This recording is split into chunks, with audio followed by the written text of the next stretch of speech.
Kekuatan yang kita punya apa sebagai manusia? Cantik atau tampan, ganteng atau jelek, kaya atau miskin, pintar atau bodoh. Ya, makanya jarang banget orang-orang yang memang terbiasa buat mendorong pasangannya, mendorong pertemanannya, mendorong keluarganya, itu akan ngoceh mengenai apa yang sudah mereka lakukan, apa yang sudah mereka berikan. Itu jarang sekali terjadi.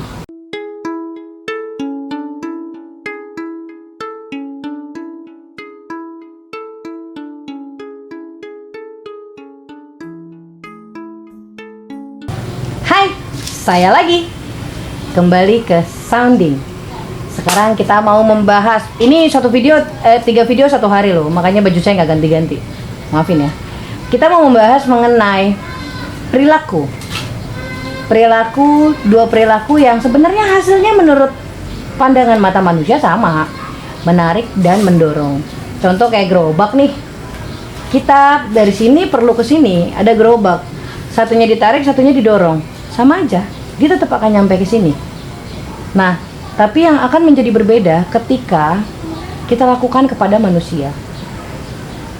Pernah dengar nggak sebuah statement di mana-mana yang tulisannya, padahal aku tuh udah kasih dia ini itu, aku udah bawa dia ke sini ke situ, aku udah bikin dia begini begitu. Menurut kamu itu menarik atau mendorong? Gitu. Nah, kalau misalnya kita menarik orang lain, kita akan menarik dia dengan kekuatan yang kita punya.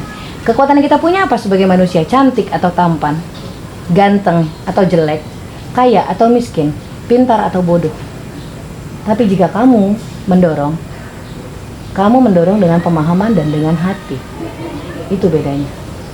Ya, makanya jarang banget orang-orang yang memang terbiasa buat mendorong pasangannya, mendorong pertemanannya, mendorong keluarganya, itu akan ngoceh mengenai apa yang sudah mereka lakukan, apa yang sudah mereka berikan. Itu jarang sekali terjadi. Kenapa? Karena ketika kita menarik nih, otomatis kontrol ada di kita. Mau nggak mau kontrol ada di kita. Mereka akan ngikut suka atau tidak suka. Mereka harus tunduk atau taat, mau tidak mau. Nah, kalau kita sayang sama orang lain, kita sayang sama pasangan kita sayang sama anak-anak kita, cara seperti itu apa efektif?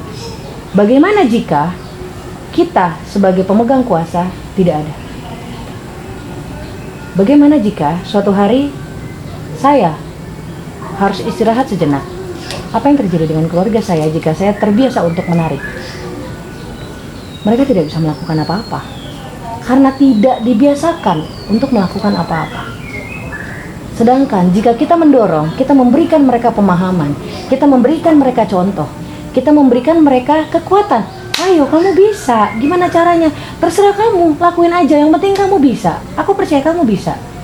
Dan ketika kita nggak ada, yang mereka ingat adalah, ayo, kamu bisa. Lakukan aja, bagaimanapun caranya. Saya percaya kamu bisa. Itu bedanya. Kalau menarik, kita menyiapkan semua fasilitasnya. Kalau mendorong, kita siapkan kekuatannya. Ya, kalau menarik, kita siapkan ikannya, sudah ditangkap, sudah dipancing. Kalau mendorong, kita siapkan kailnya, kemudian kita siapkan ketegarannya untuk menunggu kapan ikan itu, ibu aku bosan, sabar sayang. Semua butuh proses, sabar ya. Sampai kemudian anak ini benar-benar merasakan euforia, mendapatkan ikan yang dia tangkap sendiri. Itu titik di mana anak itu akan menjadi pribadi yang tidak menyerah. Kenapa? Karena sebuah dorongan. Padahal jauh lebih mudah buat kita perempuan atau bapak-bapak, ibu-ibu. Ya udah sih, tinggal beli aja ikannya, taruh kan kelar ya. Tapi itu nggak mendidik apapun. Ya, jadi mulai sekarang lakukan ini ke setiap lini hidupmu, pertemananmu, pekerjaanmu, keluargamu, bahkan sahabat-sahabatmu. Jangan memberikan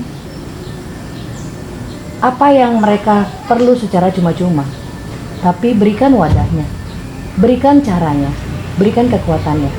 Karena kita nggak akan pernah selamanya berdiri buat mereka. Suatu hari mereka harus berdiri sendiri, dan ada manusia-manusia lain yang berdiri di belakang mereka. Dan Cuma dorongan, kekuatan, semangat yang bisa membuat mereka mampu melakukan tugas itu kembali. Gitu ya teman-teman ya. Alright, segitu dulu. Terima kasih sudah duduk manis.